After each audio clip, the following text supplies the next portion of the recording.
Le pont des Corbeaux, chapitre 28, Nouvelle vie. Hugo, dimanche 19 août 1945. La fin du mois d'août est très occupée entre notre installation à deux à Genève et les préparatifs du mariage. Les unions franco-allemandes ne sont pas les plus appréciées dans cette immédiate après-guerre. Pourtant, des couples se sont formés, autant entre des Françaises et d'anciens Allemands prisonniers ou non, connus pendant la guerre ou après sa fin, qu'entre des Français qui avaient été détenus en Allemagne ou des hommes envoyés là-bas pour le STO et des Allemandes. L'amour ne connaît pas de frontières et se moque des guerres. Lucie m'a suivi dans la capitale du canton de Genève et découvre avec émerveillement l'appartement que j'ai aménagé pour nous. Situé place du Bourg-de-Four, il se trouve à un peu plus de 500 mètres de mon lieu de travail. En plein cœur de la vieille ville, notre nouveau nid d'amour est clair et lumineux, au deuxième étage d'un immeuble ancien, plein de cachets. Avec ses hauts plafonds, sa cheminée, son vaste séjour et sa vue côté cour si calme, il séduit tout de suite Lucie. Elle me saute au cou en le voyant. Elle découvre au passage un aspect de moi qu'elle ne connaissait pas encore. Le musicien. Elle est stupéfaite lorsqu'elle aperçoit le piano droit dans un coin du salon. C'est la seule chose que tu ignorais de moi, parce que les circonstances ne s'y étaient pas prêtées jusque-là, mon amour, dis-je alors. Je pourrais t'accompagner quand tu chanteras. Tu ferais ça? Ça et bien plus encore. Je ferais n'importe quoi pour toi. Tu es tout pour moi. Lucie le sait, comme je sais que la réciproque est tout aussi vraie. Elle s'étonne que j'ai pu acheter le chalet de Chamonix et louer cet appartement dans un quartier assez aisé de Genève.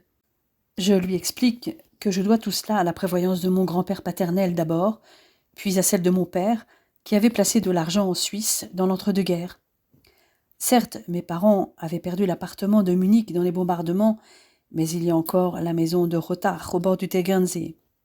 Ma mère a encore de quoi vivre confortablement, précisai-je à ma tendre épouse. Elle a toujours eu des goûts simples, bien qu'issus de la bourgeoisie aisée. Certes, nous avions une domestique, mais ma mère a toujours participé aux tâches ménagères avec elle. Elle adore faire la cuisine, elle n'aime pas rester inactive. À Munich, elle donnait des cours de piano. C'est ainsi qu'elle avait fait la connaissance de Maria, la femme de Joseph Müller, et qu'elles étaient devenues amies. J'imagine donc que c'est elle qui t'a appris à jouer du piano? Oui, à moi et à ma sœur. J'ai hâte de la connaître. Tu crois qu'elle m'appréciera? Je n'en doute pas un seul instant. Comment va-t-elle réagir quand elle saura que je suis enceinte? Je ne suis pas du même milieu que toi. Mes parents sont de simples paysans. Elle pourrait croire que cette grossesse est un moyen de t'obliger à m'épouser. Je ne peux m'empêcher de rire lorsqu'elle émet cette idée. Toutefois, je m'aperçois vite que Lucie est très sérieuse. Elle m'avait d'ailleurs déjà annoncé, alors que nous étions encore à Chamonix, qu'elle allait chercher un poste d'infirmière dans un des hôpitaux de Genève. Je lui avais assuré que je pouvais subvenir à nos besoins et qu'elle n'était pas obligée de travailler pour l'instant. J'avais argué qu'il serait certainement difficile de trouver un établissement qui l'accepte alors qu'elle était enceinte de 5 mois et demi et se retrouverait en congé maternité à brève échéance. Elle pourrait reprendre le travail plus tard, quand le bébé serait né. La durée du congé maternité était la même qu'en France. Selon moi, il serait plus sage de chercher un poste au début du mois de mars, et même après. Rien ne pressait. Toutefois, je sais que son métier lui manquera. Ce sera à elle de décider. Mais soudainement, suite à cet échange, je réalise que la passion pour son métier n'est peut-être pas la seule raison dans son entêtement à vouloir travailler. Elle finit par m'avouer qu'elle ne veut pas être à charge et qu'elle désire participer aux frais de notre ménage.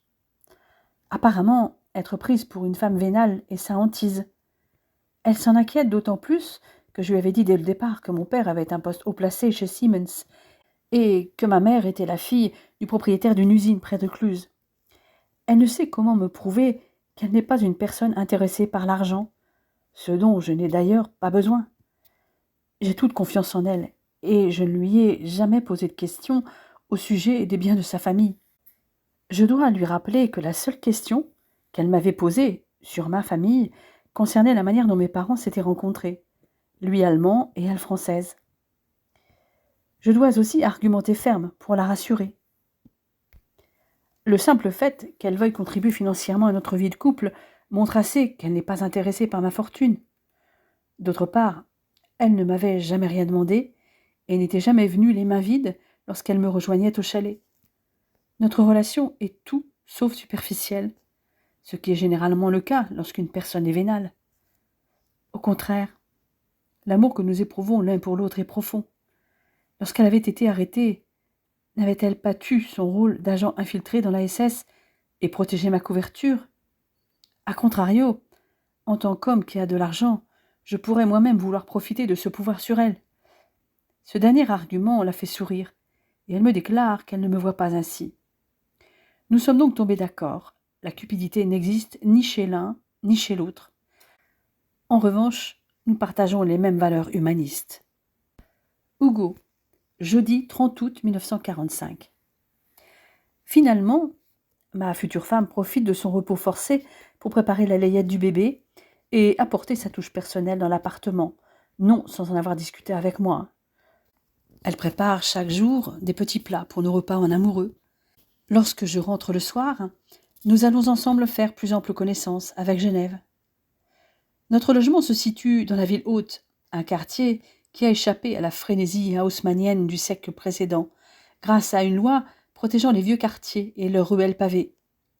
Dans le prolongement de la place du Bourg-de-Four où nous vivons, se trouve la rue Étienne-Dumont, que les habitants appelaient parfois encore la rue des belles filles, nom jugé choquant par un professeur de l'Académie de Genève qui avait demandé à ce qu'elle soit rebaptisée au XIXe siècle. C'est lors d'une de ces balades que nous avons découvert la petite place de la Madeleine, un endroit qui semble hors du temps, avec un restaurant sans alcool. La taverne de la Madeleine, non loin de la cathédrale Saint-Pierre. Mais un de nos endroits favoris, à 2 pas de chez nous, est la promenade de la Treille, aménagée au sommet des remparts, idéale pour se promener en profitant du soleil au beau jour. Y passent les hommes politiques de la ville qui se rendent à l'hôtel de ville. En fin d'après-midi, c'est le tour des nounous avec les enfants. Juste en contrebas, la place Neuve est le lieu du musée Ratt, du Grand Théâtre, qui a un faux air de l'Opéra Garnier, et le conservatoire de musique. Le tout sous l'œil de la statue équestre du général Dufour, l'unificateur du pays. Tout près, le parc des Bastions accueille l'université, la bibliothèque publique et le mur des réformateurs, inauguré en 1917 à l'occasion du 400e anniversaire de la naissance de Calvin. Lucie m'a déclaré la première fois qu'elle l'a vu que nous étions comme des naufragés catholiques dans cette ville calviniste qu'est Genève. Je ne peux lui donner tort. Comment ne pas y penser lorsque nous contemplons les bas-reliefs sur lesquels nous avons reconnu, à gauche du groupe central, l'amiral de Coligny pour la France, Guillaume le Taciturne pour les Pays-Bas, et Frédéric Guillaume de Brandebourg, protecteur des réfugiés huguenots pour l'Allemagne. Tandis qu'à droite, nous avons identifié Roger Williams pour la Nouvelle-Angleterre, Olivier Cromwell pour la Grande-Bretagne et Étienne Bocskai pour la Hongrie. Lorsque nous avons plus de temps, nous flânons le long des quais du Léman avec son célèbre jet d'eau, point de départ pour explorer les jardins environnants, tels le jardin anglais ou le jardin des Alpes. Lucie et moi apprécions particulièrement ce dernier, entièrement gagné sur le lac à la destruction des fortifications, au siècle dernier, tout comme la rotonde et le square du Mont-Blanc. Il se situe en effet sur l'ancien port naturel des Paquis, de forme triangulaire, et le jardin est devenu la terrasse des clients des hôtels de la Paix, Richemont, Beau-Rivage et d'Angleterre, érigés aux alentours. Le petit parc est charmant avec son bassin et sa pelouse. Nous traînons entre les parterres, main dans la main, en cette fin d'août. Il paraît que le jardin est somptueux au printemps, lorsque resplendissent les fleurs des cerisiers du Japon, déclarai-je en embrassant Lucie sur la tempe. Nous pourrons en profiter avec notre bébé en landau, me répond-elle en plongeant son regard émeraude dans le mien. Je trouve déjà que les parterres de fleurs sont éclatants à cette saison. Et puis, il y a ces 2 lions de pierre à l'entrée du parc qui semblent monter la garde, et ce terre-plein incliné qui conduit à cet étonnant mausolée tout en marbre de Carrare et en pierre de Vérone. J'ai bien vu qu'il avait été érigé à la mémoire du duc de Brunswick, mais pourquoi? Moi aussi, je me suis posé la question lorsque je l'ai vu. En fait, Le duc de Brunswick a été un bienfaiteur pour la ville, à laquelle il a légué toute sa fortune.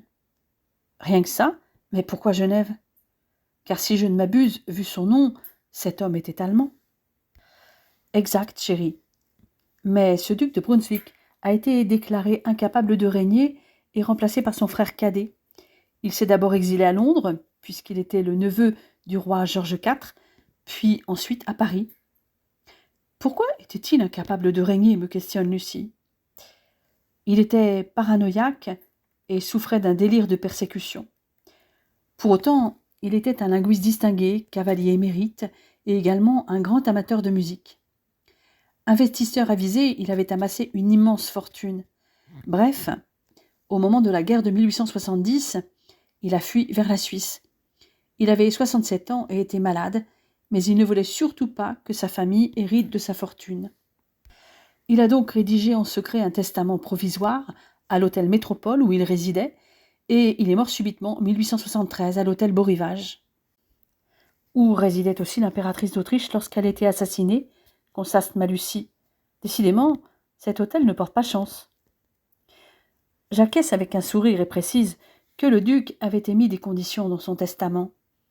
Il léguait sa fortune entière à la ville de Genève, pourvu qu'elle érige un monument en sa mémoire, copie du tombeau de Scaglieri à Vérone, et qu'il ait des funérailles mémorables. Bien que l'austère cité calviniste n'ait pas l'habitude de funérailles ostentatoires, elle ne pouvait refuser un cadeau aussi faramineux, et elle s'est pliée aux dernières volontés du défunt duc, annonçai-je. Cette manne a permis à Genève de financer ses grands travaux d'urbanisme pendant plusieurs décennies, tels le Grand Théâtre, de nombreuses écoles, les grilles du parc des Bastions, les promenades du bois de la Bâtie et celles de Saint-Jean, les abattoirs de la Jonction et d'autres créations et élargissements de rues. Nous convenons tous les deux que c'était certainement la meilleure chose à faire. Désormais, ce monument fait partie des incontournables de la ville, et derrière lui s'étend une zone de verdure plantée d'arbres, autour d'un bassin rectangulaire et d'un petit pavillon. De temps en temps, nous poussons jusqu'au parc de l'Ariana, au sein duquel trône le Palais des Nations. Nous aimons flâner dans cet endroit paisible, sous de beaux arbres, tels des cèdres centenaires aux branches impressionnantes, au milieu de prairies, dont l'une bénéficie de l'ombre d'un chêne d'une beauté rare et de pelouses. Ce parc est aussi orné de parterres généreux et d'élégants buis taillés autour du musée suisse de la céramique et du verre, le musée Ariana, de style néo-renaissance, auquel mène une allée de magnolias dont le parfum des grandes fleurs doit être enchanteur au printemps. Genève dispose vraiment d'une continuité de parcs majestueux au bord du lac. Nous savons tous les deux que nous allons nous y plaire et que notre premier enfant y verra le jour. Lucie, samedi 8 septembre 1945. Ce matin, nous prenons le train pour Valorcine, et nous ne sommes pas seuls. Madeleine Steinert et sœur Ingrid Marie nous accompagnent. Elles sont arrivées hier à Genève grâce à l'intervention de Joseph Müller et ses nombreuses connaissances côté américain. Je fais donc enfin la connaissance de ma future belle-mère et de ma belle-sœur. Et le moins qu'on puisse dire, c'est que le courant passe bien entre nous, pour le plus grand bonheur de mon amoureux. Et je suis heureuse qu'il puisse être conduit à la mairie et à l'église par sa mère. J'étais revenue voir Mathilde 3 fois pour des essayages, à chaque fois en fin de semaine pour qu'Hugo puisse m'accompagner. Toutefois, il devait rester au chalet, car il était hors de question qu'il voie la robe de sa future femme. Cet après-midi du 8 septembre, je viens pour mon dernier essayage, accompagnée de ma belle-mère et d'Ingrid que je présente à mon amie. Madeleine, qui me considère déjà comme une seconde fille, est surprise par mon choix et ravie. Elle en comprend les raisons immédiatement. Le mariage va avoir lieu en France, mais la Bavière sera représentée dans ma robe de mariée avec un dirndl revu selon les moyens disponibles. Et Madeleine trouve le résultat bluffant.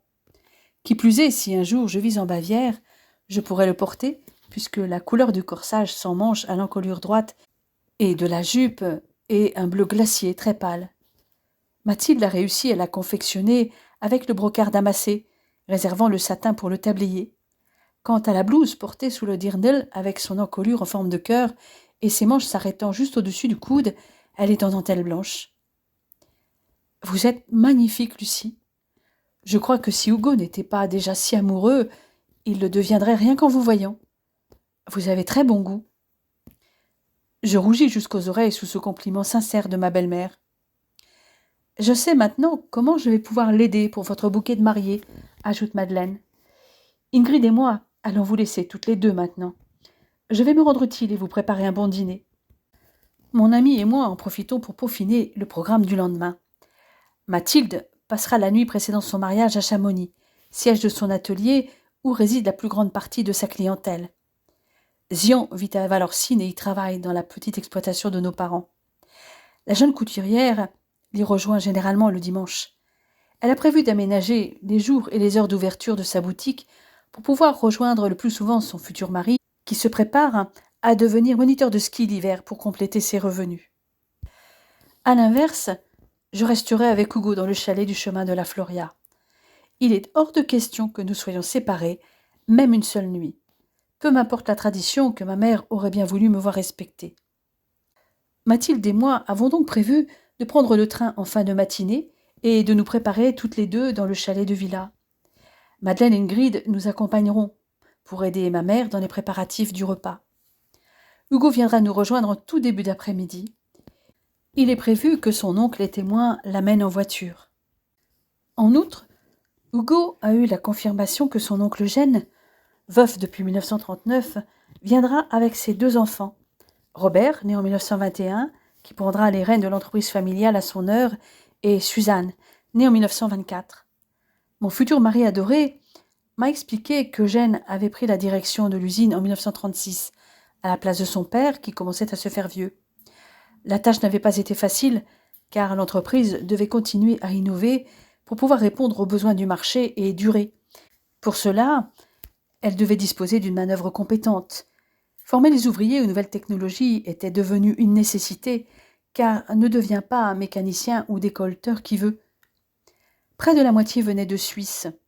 Il avait fallu aussi s'adapter aux réformes sociales du Front populaire, comme la réduction du temps de travail à 40 heures par semaine et la création de 2 semaines de congés payés.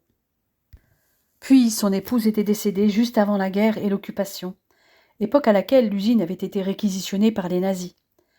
Comme beaucoup d'industriels, il n'avait eu d'autre choix que se plier aux exigences de l'occupant, quoi qu'il lui en coûte. La vie de centaines de personnes dépendait de l'activité de l'entreprise, beaucoup de femmes ayant pris la place des hommes prisonniers. Encore avait-il eu la chance d'être en zone libre jusqu'en 1942. Ce qui ne signifie pas que sa production, comme toute la production industrielle, ne se soit pas faite au profit du Reich, même si c'était à un degré moindre que dans les grandes zones industrielles de la zone occupée. Comme les aciéries d'Ugine, l'usine de roulement à billes d'Annecy, la métallurgie et l'aluminium en Maurienne, et bien sûr l'usine Renault de Saint-Michel, il avait reçu des commandes de l'occupant, d'autant que l'entreprise travaillait déjà avec Siemens bien avant la guerre. Mais cette fois, la production participait à la fois à l'effort de guerre du Reich et au maintien de l'activité au plan local. Alors que la pénurie des matières premières se faisait de plus en plus sentir à partir de 1942 et que la main-d'œuvre qualifiée devenait de plus en plus demandée, l'industrie de décolletage n'avait pas connu en Haute-Savoie d'interruption de travail. Les Allemands étaient soucieux du maintien de la production et passaient de nombreuses commandes et dispensaient globalement les ouvriers du STO. Lucie, lundi 10 septembre 1945. Enfin, le grand jour est arrivé. Mathilde et moi prenons le train pour Valorcine le matin avec Madeleine et Ingrid.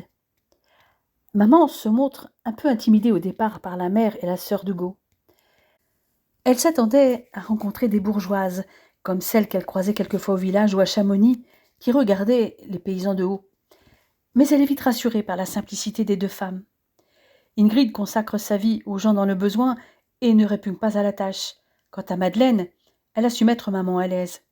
Elle vit seule depuis des mois, avec l'aide d'une seule domestique, qui vient quelques heures par semaine pour le ménage, et elle avait l'habitude de faire la cuisine pour sa famille auparavant, et le fait pour elle seule désormais. Mathilde et moi nous préparons ensemble, comme prévu, l'une aidant l'autre pour s'habiller et se coiffer. Ma meilleure amie revêt sa robe de mariée plus traditionnelle, avec une taille cintrée, des épaules dénudées, des manches courtes et une jupe ample.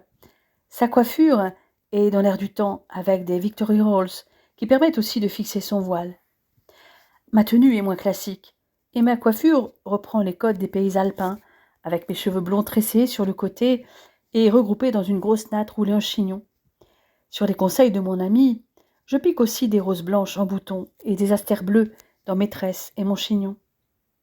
La croix grille en or, avec d'un côté la Vierge et de l'autre le Christ, portée avec le cœur de Savoie et les boucles d'oreilles savoyardes décorées de rosaces rondes, complète ma tenue et représente ma région. Quand Hugo ramène le bouquet qui m'est destiné, sans pour autant avoir le droit de me voir, à l'instar de Zion, qui ne peut non plus voir sa fiancée, je comprends pourquoi Mathilde a insisté pour que j'orne ma chevelure avec des fleurs qui semblaient avoir été préparées à cet effet. Ce splendide bouquet, que mon grand amour a composé avec l'aide de Madeleine, qui me le remet, contient un parfait mélange de fleurs des montagnes, encore en plein épanouissement en septembre, tels les géraniums vivaces et les astères bleues, avec des roses blanches et des branches de jasmin officinales qui embaument. Vous étiez complice, lançai-je à mon ami et ma belle-mère. Complice, comme tu y vas. Je dirais plutôt chargé d'une mission. Madeleine m'a juste indiqué quelles fleurs contiendrait ton bouquet. Elle était bien placée pour le savoir puisqu'elle a conseillé ton homme. C'est ça. Tu as quand même fourni le ruban, puisque c'est le même que celui utilisé pour la ceinture de mon tablier. D'accord, je plaide coupable. Ose dire qu'il ne te plaît pas, et qu'il n'est pas en parfait accord avec ta tenue. J'en conviens de bon cœur. Madeleine me remet aussi un tout petit bouquet d'Edelweiss séché, additionné d'astères bleues, qu'elle fixe au nœud fermant mon tablier et situé sur le côté droit, ce qui indique que mon cœur est pris. Nous quittons le chalet de mes parents au signal convenu avec ma mère, qui nous annonce qu'elle part avec Zian, pendant que Madeleine conduit Hugo à la mairie. Ils sont suivis des invités, parmi lesquels des membres de la famille de Mathilde, tous d'Argentière, de la mienne et de celle d'Hugo, de la presque totalité du hameau de Morzay et des guides amis de mon père, dont la famille Pache. Toutefois, un des amis guides d'Arsène et Louis manqua l'appel. Léon, que nous avions croisé à la fête des guides, avait perdu la vie dans un accident à Lanone quelques jours après. Mon père m'informe que mon Hugo a eu la surprise de voir que son oncle avait aussi amené ses grands-parents. Toutefois, eu égard à leur grand âge, Eugène les a conduits en voiture jusqu'à la mairie, car le grand-père du marié a 79 ans et sa grand-mère 76. En revanche, les cousins d'Hugo se sont joints au cortège. Mathilde, au bras d'un de ses oncles, et moi, au bras de mon père, avons vite fait de rattraper le cortège, et nous fermons la marche. Zian et Hugo attendent avec leurs témoins respectifs l'arrivée des mariés, face à Sylvain Ancet-Servère, le maire de la commune depuis l'année précédente. Ils ne nous voient que lorsque nous sommes à côté d'eux.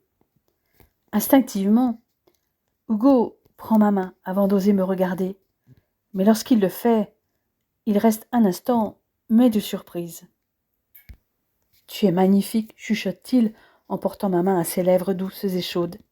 « Toi aussi, mon amour, réponds-je tout aussi bas. Je remarque qu'il porte le même petit bouquet d'Edelweiss et d'Astère que moi à la boutonnière de son très chic costume bleu marine. Ses vêtements sont toujours d'une élégante sobriété, comme à ce moment avec sa chemise à blanc impeccable, une cravate marine avec de fines rayures blanches, maintenues en place par une pince raffinée, et des derbies impeccablement cirées. Bien qu'il y ait deux unions à célébrer, le temps nous paraît s'écouler assez vite, jusqu'au moment de l'échange des consentements et du baiser autorisé par le maire.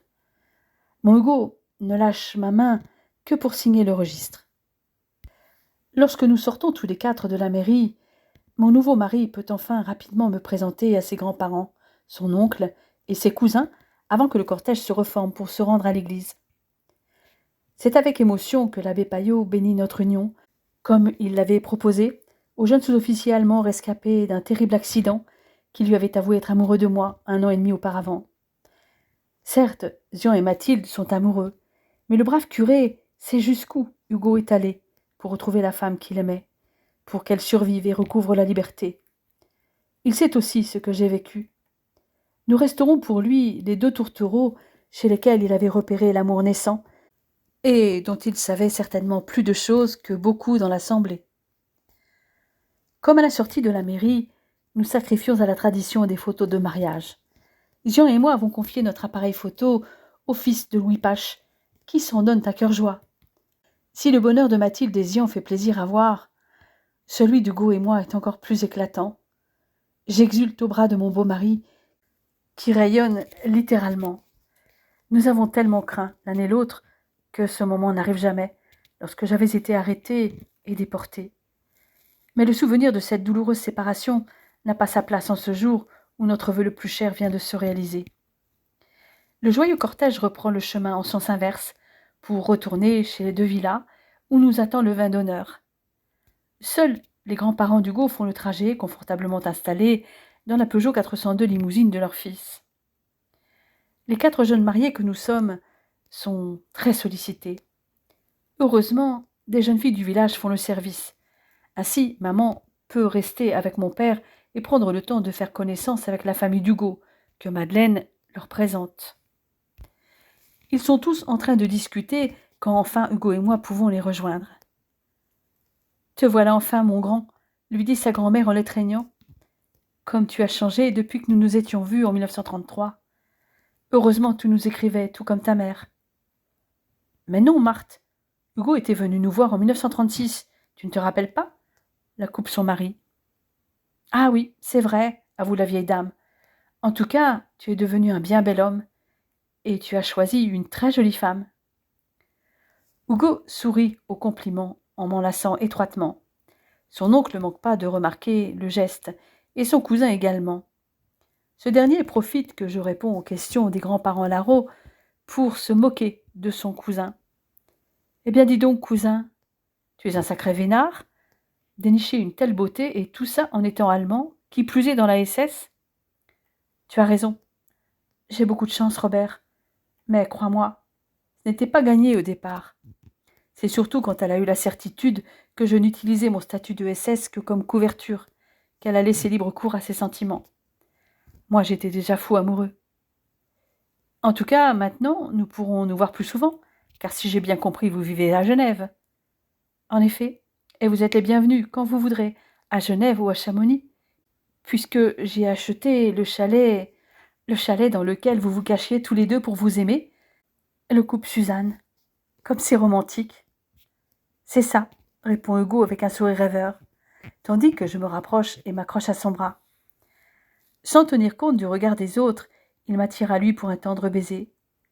Suzanne regarde la scène avec envie, et son frère raille son air béat. En retour, il a droit à un coup de coude dans les côtes qui le fait grimacer. « Je vois que vous vous chamaillez toujours comme des gamins, » intervient leur père. « Vous aussi, Lucie, vous subissez les moqueries de votre frère ?»« Quelquefois, mais le plus souvent nous nous entendons très bien. Nous étions très complices enfants, peut-être parce que j'étais un vrai garçon manqué, toujours à crapahuter dans la montagne avec lui l'été et à skier l'hiver. La seule chose dans laquelle il est moins à l'aise que moi, c'est le patinage. » Suzanne saisit la balle au bond pour charger son frère, qui passe son temps à la traiter comme une gamine, une incorrigible rêveuse qui ne pense qu'au prince charmant. « Ose dire que c'est faux, » se défend Robert. Je viens à la rescousse de Suzanne, en arguant que toutes les jeunes filles rêvent au prince charmant, ce qui ne signifie pas forcément qu'elles manquent d'ambition, ou qu'elles ne veulent pas s'accomplir dans la vie grâce à un métier, ou en devenant une parfaite épouse et mère de famille. D'ailleurs, les hommes aussi ont souvent en tête un type de femme idéale. En revanche, ce n'est pas forcément celle dont ils tomberont amoureux. Cette remarque laisse Hugo pensif. Je devine à quoi il songe, car il ne me cache rien. Il se rappelle vraisemblablement le moment où, déjà fou amoureux, il était tombé en admiration devant mon corps mince, un certain soir où nous avions fait des galipettes à moitié, comme l'avait dit Gustave. « Ce ne serait pas ton cas, cousin, » renchérit Robert en s'adressant à Hugo. « Parce que j'avais beau n'avoir que 15 ans, la dernière fois que tu es venu en 36, je n'avais pas les yeux dans ma poche. Tu plaisais beaucoup aux filles, et celle que tu entraînais à l'écart pour les embrasser, si ce n'est plus, ne ressemblait pas vraiment à Lucie. » Hugo jette un regard navré, presque désespéré vers moi, qui est tout oui. Son cousin a vraiment l'art de mettre les pieds dans le plat. « Allez, mon cœur, tu peux bien le dire, il a prescription maintenant, lui chuchotai-je. Je suis sûre que tu étais attiré par les filles avec une poitrine opulente et des formes généreuses. C'est vrai. Et quand je t'ai vu, j'ai tout de suite su que ce serait toi et personne d'autre. Je n'avais jamais vu une femme aussi jolie. Tu m'as fait penser à un biscuit de Sèvres de Falconet qui représentait une nymphe et qui descend au bain et qui se trouve au Louvre. Et moi, je n'avais pas vraiment de type d'homme bien défini. Brun ou blond, ça m'était égal, mais dans mon esprit, il serait grand et avec des yeux clairs. Mais à aucun moment je n'avais imaginé qu'il serait allemand. Ce qui est certain, dis-je en me tournant vers Suzanne, c'est que notre prince charmant existe, mais il arrive souvent au moment où on s'y attend le moins. C'est ce qui s'est passé pour moi, et je l'ai tout de suite su, même si j'ai refusé l'évidence au départ. Je me tourne alors vers Hugo, qui me contemple avec une lueur dans les yeux qui révèle à tous ce qu'il ressent pour moi. Il m'attire à lui pour un fougueux baiser. Je t'adore, Sternchen. Te rends-tu compte que non seulement tu portes une tenue traditionnelle bavaroise, et qui plus est, tu arbores les couleurs de la Bavière. Je l'ignorais, mais j'ai choisi cette tenue parce que tu avais dit que chez toi, les femmes en portaient une semblable pour se marier. J'ai voulu représenter à la fois ta région et la mienne. Et moi aussi, je t'adore. Et le mot n'est pas assez fort. Nous sommes à ce moment seuls au monde, bien qu'au milieu de tous les invités. En fin d'après-midi, il ne reste plus que les invités au mariage. Et le repas, comme toute la soirée, passe très vite. Un des guides, ami de mon père, joue de l'accordéon et fait danser les convives. Je suis sollicitée pour chanter, et je m'y plie avec plaisir pour des titres joyeux. Toutefois, je me remémore les soirs où je chantais à Ravensbrück, où c'était un moyen d'oublier la guerre, les barbelés du camp. J'avais parlé à Hugo du Verfügbar aux Enfers, dans lequel j'avais joué et chanté avec mes camarades de misère. Il m'avait lui-même entendu chanter au Revire.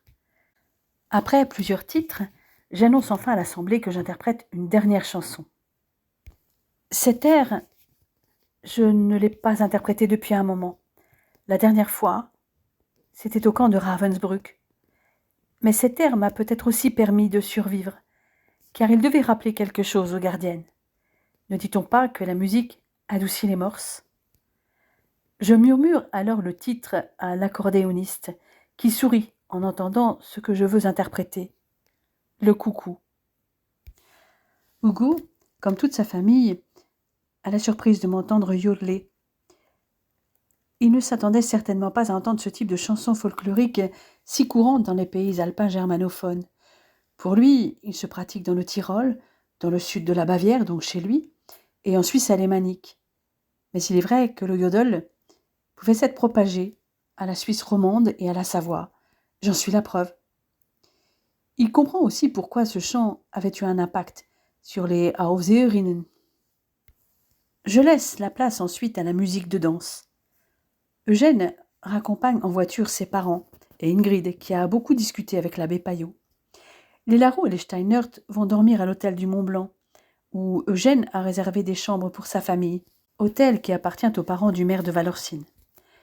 Mais il revient rapidement pour finir la fête avec Madeleine et ses enfants, qui n'ont pas encore envie de dormir. Il n'a pas encore dansé avec sa sœur et il en profite. Quant aux deux cousins, il ne manque pas de jeunes gens pour danser avec l'un et l'autre. Hugo et moi nous éclipsons avant eux pour aller passer notre nuit de noces à l'hôtel du Buet. Les Larot et Madeleine partent peu après nous pour l'hôtel du Mont-Blanc. Pour la mère d'Hugo, c'est un moyen de se retrouver en famille après des années de séparation du fait de la guerre, mais aussi de la sympathie de Johann Steinert pour le régime nazi. Hugo, mardi 11 septembre 1945. Arrivé dans notre chambre nuptiale, je serre Lucie contre moi et l'embrasse passionnément, la faisant reculer jusqu'au lit. Elle ne pèse pas très lourd malgré sa grossesse. Le contact de la peau nue de ses bras provoque en moi des milliers de frissons de désir. Nos bouches restent scellées et la langue de Lucie cherche la mienne. Mes mains caressent ses joues. Elle se colle encore plus à moi et ne peut que percevoir mon érection. Ce contact si proche me fait réagir et je l'embrasse avec encore plus d'avidité, la mordillant même un peu. Son parfum ombré et l'odeur de cannelle de ses cheveux flottent dans l'air et m'enivrent. Mes mains détachent petit à petit ses cheveux jusqu'à ce qu'ils dévalent dans son dos. Je passe mes doigts dans la chevelure soyeuse. Lucie répond fiévreusement à mes baisers et me déleste de ma veste, de mon gilet, de ma cravate. Ses doigts effleurent mes muscles saillants à travers ma chemise qu'elle commence à déboutonner à la recherche de ma peau. Je l'aide à l'ôter, lui facilitant l'accès. À la vue de mes muscles parfaitement dessinés, elle reste un moment bouche bée. Elle a beau en avoir l'habitude, elle m'a avoué qu'elle ne pouvait s'empêcher de m'admirer à chaque fois. C'est exactement ce que je fais aussi quand je la vois nue. Je profite de ces quelques secondes suspendues pour caresser d'un doigt les lèvres entr'ouvertes de ma femme. Mais celle-ci se reprend, et des nœuds sont tabliés. Elle passe ses mains dans son dos pour commencer à descendre la fermeture éclair de sa robe. J'en écarte les pans, laissant apparaître la courte blouse en dentelle semi-transparente qui fait pigeonner sa poitrine, encore emprisonnée dans le soutien-gorge. Elle fait passer la courte blouse par-dessus sa tête, mettant à nu sa peau, de ses épaules à son ventre bombé. Le mouvement fait aussi glisser sa robe au sol. C'est à grand-peine que je maîtrise mon excitation. D'un murmure à son oreille, je l'invite à se défaire de son soutien-gorge. Son regard plongé dans le mien, Lucie s'exécute et je l'aide à faire tomber le sous-vêtement. Je me délecte un instant du tableau de sa poitrine un peu plus rebondi depuis qu'elle est enceinte, mais toujours ferme et haut placé, ornée de gracieux et sensuels mamelons dont la couleur est passée à un rose plus sombre sous l'effet des hormones. Je l'incite à s'allonger sur le lit et la rejoins après avoir enlevé mon pantalon. Je prends les seins de ma jeune épouse entre mes mains, les embrasse avec ferveur. Elle soupire d'aise, passant ses doigts dans mes cheveux bruns ébouriffés, me caresse la nuque pendant que je me régale de ces mamelons que j'aspire goulûment. La tête collée à sa poitrine, je m'enivre de l'odeur de sa peau. J'ai une furieuse envie d'elle, mais je veux prendre mon temps. Cependant, elle me fixe, les yeux gourmands, pétillants. Pendant que je me déleste de mon caleçon, elle en fait autant avec ses bas, son porte-jartel, et enfin sa culotte, qui atterrit au pied du lit. Tout en nous débarrassant de nos derniers vêtements, nous ne nous lâchons pas des yeux. Lucie continue à me fixer de son regard émeraude, se mordant la lèvre inférieure. Un réflexe d'une sensualité dont elle n'a pas conscience, mais qui a un effet considérable sur moi. Cependant, je ne peux me méprendre sur l'invitation, puisqu'elle la formule clairement. Tout son corps vibre déjà. Elle me couvre de baisers, m'embrasant le cou quand je me retrouve au-dessus d'elle prête à la posséder. Une de mes mains effleure son ventre d'une infinie douceur. Nos deux sexes se frôlent, tandis que les mains de Lucie glissent jusqu'à mes fesses, les palpent, en éprouvent la fermeté. Juste une poussée, et je serai en elle, un délice que je n'arrive plus à repousser. Mais soudain, je sens une main s'emparer de ma virilité, en parcourir la longueur du bout des doigts, le pouce jouant avec son extrémité. « Viens », murmure la voix de la femme que j'aime à mon oreille. Elle n'a pas besoin de le répéter. Mais je prends mon temps, l'embrassant beaucoup, lui mordillant les seins. Enfin, je suis en elle, complètement, et elle laisse échapper une exclamation de plaisir. Elle me maintient contre elle, me serrant, plantant ses ongles dans mon dos, ce dont je n'ai cure, ne pensant qu'à lui donner du plaisir.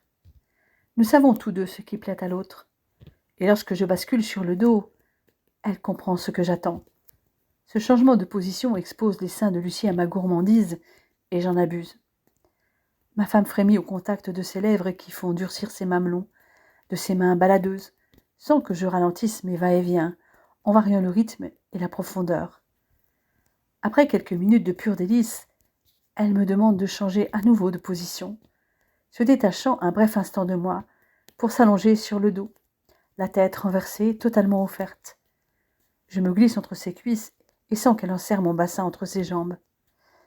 Lucie ferme les yeux par instants, s'abandonnant à mes coups de boutoir, mais les rouvre aussitôt comme si elle avait peur de rater quelque chose, car elle observe sur mon visage les signes du plaisir que j'éprouve.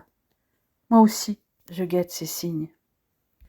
Brusquement, des contractions parcourent tout son corps de future maman, venant de son ventre, des contractions qui n'ont rien à voir avec le bébé. Je les ressens et me laisse entraîner dans la jouissance. Mon plaisir est violent, irrépressible. Secouée par un puissant orgasme, je laisse échapper un cri. Et Lucie, encore ivre de celui qu'elle ressent encore, m'observe, alors que je la maintiens encore par les hanches, mon sexe encore profondément planté en elle. Puis je la caresse avec adoration, avant de m'abaisser vers elle pour l'embrasser. Au bout de quelques minutes, je m'extirpe d'elle et m'allonge à son côté pour l'enserrer d'un bras. « Je t'aime, lui chuchotai-je. Tu me rends fou. Toi aussi, tu me rends folle. C'était magique. Encore plus que ça, Sternchen. C'était prodigieux. J'ai bien envie de recommencer. » Quelques secondes passent sans qu'elle réponde. Collée à son dos, j'ai le visage enfoui dans ses longs cheveux blonds. Par le nez, par la bouche, j'aspire leur odeur de cannelle. J'entends sa respiration s'accélérer.